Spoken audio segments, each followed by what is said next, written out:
Nagsama-sama ang ilang mga kilalang personalidad sa larangan ng street art and toy art sa bansa dito sa The Manila Hotel para sa Hatch 2025. Dito gamit ang isang itlog bilang kanilang canvas, ipinamalas ng mga street artist ang kanilang husay, kwento at kultura sa art scene.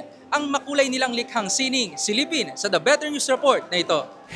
Mga painting na may itsurang robot, ahas, dragon, may inukit rin at isang pinunupa ng maliliit na laruan at marami pang iba.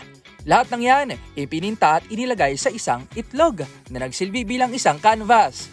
Ito ang bumida sa Hatch exhibit ng Manila Bulletin ngayong taon na may temang emergence bilang parte ng pagdiriwang ng kanilang ika-125 taong anibersaryo. Dito, 13 mga Pinoy artist ang ibinida ang kanilang mga makukulay na likhang sining na nagpapakita ng pagsasama ng Filipino street art at toy art movement. Sa ilang artist na ating nakapanayam, ibinahagi nila ang kanilang mga naging inspirasyon sa ginawa nilang obra. Para kay Crayon Chicken, isang illustrator, graffiti artist at toy designer, inspirasyon niya sa kanyang entry na pinamagatan niyang Bad Egg ay ang pagbasag sa stereotypes na ang isang manok ay mahina o laging takot.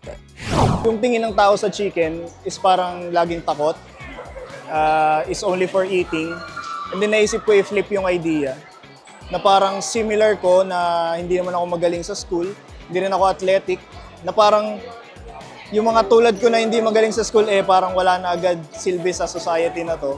Kahit na ganun lang ako, kahit chicken lang, parang nasubukan ko pa rin na mag-excel something gamit yung art ko. Yung tingin ng mga tao sa ganun, binasag ko, tapos yun yung naging istorya ng Bad Egg.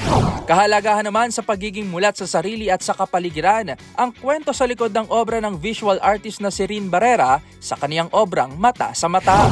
Ginawa ko kasi parang mga mata na nakasilip sa tela. Parang ang sinisimbolize niya yung pagiging aware sa surroundings, aware sa mga nangyayari sa paligid mo.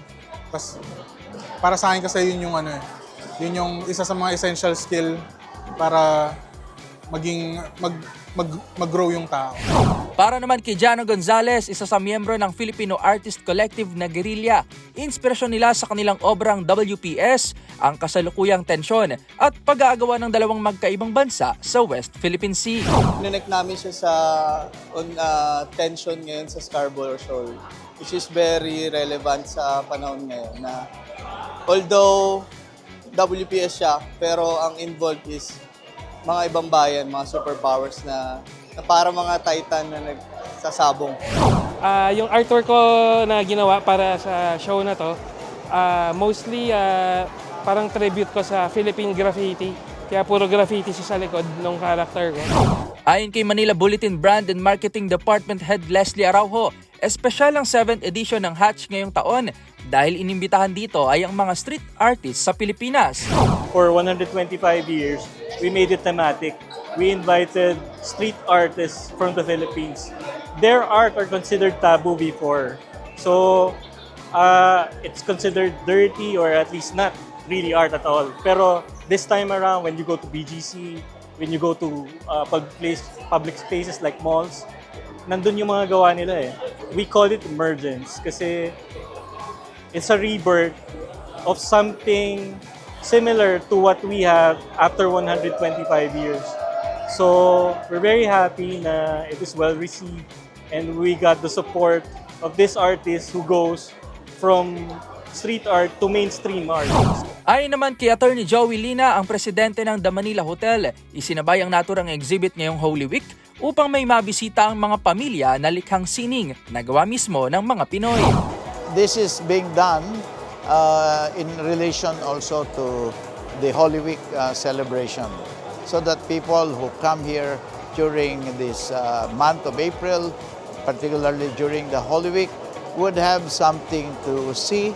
We can be proud of all the work of our Filipino artists. Indeed, there are so beautiful painting done on an object that is shaped like an egg. So the artist is able to apply their creative talent. Nagpasalamat naman ang ilang artist sa Manila Bulletin at sa The Manila Hotel sa pag-iimbita sa kanila ngayong Hatch 2025. Kami sa Manila Bulletin at saka syempre sa lahat na nag-organize para mabutong event na to sa exhibit. Maraming salamat dahil na-feature kami ng mga street artist na dating nasa kalsada lang, ngayon nandito na kami sa halls ng Manila Hotel. So sana marami pang matulungan na ibang artist na katulad namin yung Manila Hotel na mapakita yung story, mapakita yung talent pa ng ibang Filipino artist. Mula dito sa The Manila Hotel, ito si Rovic Manuel ng DZRH TV. Una sa Pilipinas, una sa Pilipino.